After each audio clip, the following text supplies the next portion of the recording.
Which number is more important in blood pressure? The first number, the top number, also known as the systolic number, or is it the second number, the bottom number, the diastolic? In this video, I'm going to tell you.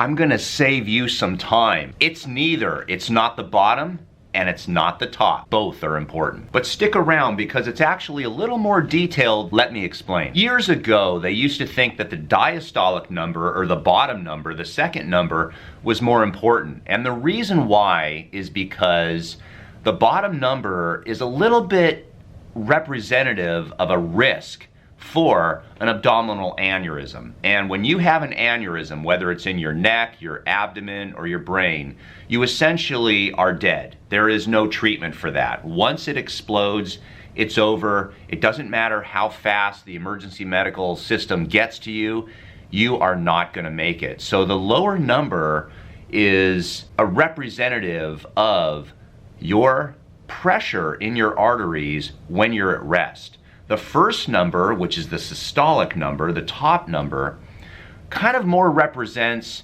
how much pressure is in your arteries when your heart is beating, or when you have anxiety, or when you are stressed out. And that is more correlated with heart disease, such as heart attacks and strokes, which you have a better chance of surviving if caught early. So that is the reason why they used to think that the second number, if you had to pick one, was more important. But here's the interesting little factoid, is go ahead and Google this. Don't believe me. You can Google things from the American Heart Association.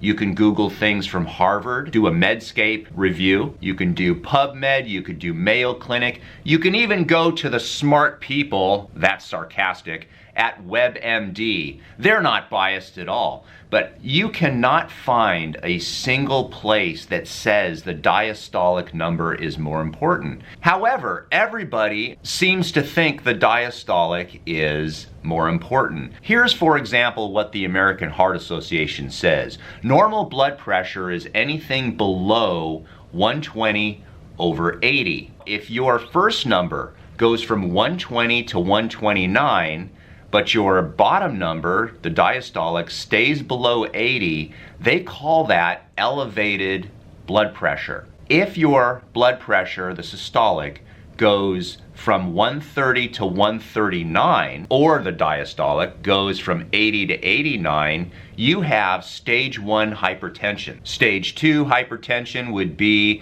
where your blood pressure is 140, the systolic is 140, and the diastolic is above 90. So clearly when you look at these numbers, they're starting to emphasize the systolic number. So you can go online and look at this, and the last time anyone ever said that the diastolic was more important was over 30 years ago. You just simply can't find any studies that say the diastolic is more important. It's kind of funny. I've often thought that it's similar to asking the question, which lung is more important when you breathe? Here's something you probably didn't know. Did you know the right lung has 3 lobes, whereas the left lung has 2 lobes? And the right lung is actually heavier than the left one. Would someone argue that the right lung is more important than the left lung when it comes to breathing? That's silly, of course, but it's very similar to the question of the blood pressure. Which number is more important? Well, the one that kills you. So that is what the research says. But I'm curious, what is your opinion? Do you still think that the diastolic is more important? Were you told by your doctor that the diastolic is more important? Has that doctor read anything in the last 30 years? Now, this is the important part, and I appreciate you for sticking around to the end. I'm going to give you a bonus. Now, right here on this corner, I'm going to put a link, and it's a little box, and you have to click the box. If you click that box, I'm going to show you how to reduce the systolic number on your blood pressure. Now, by doing this, you need to spend about 5 minutes a day doing deep breathing exercise. It shows you exactly how to do this. I'm going to give you all the details. And once you watch that video, there is a part 2 to it, but you get all the information in that first video. So make sure and watch that video, because if stress is causing you or anxiety is causing your blood pressure to go up, usually it's the systolic number. And I can show you exactly what I recommend for my patients to do for that condition.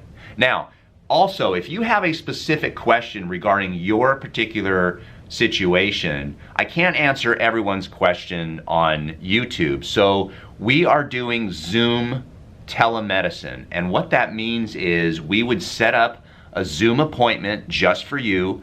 We'll send you the ID and we'll send you the passcode. Now, there is a fee for this, so you have to contact us to find out what it would cost. But if you want a Zoom appointment with me, we can have a private consultation, and that way we can do a consultation one-on-one.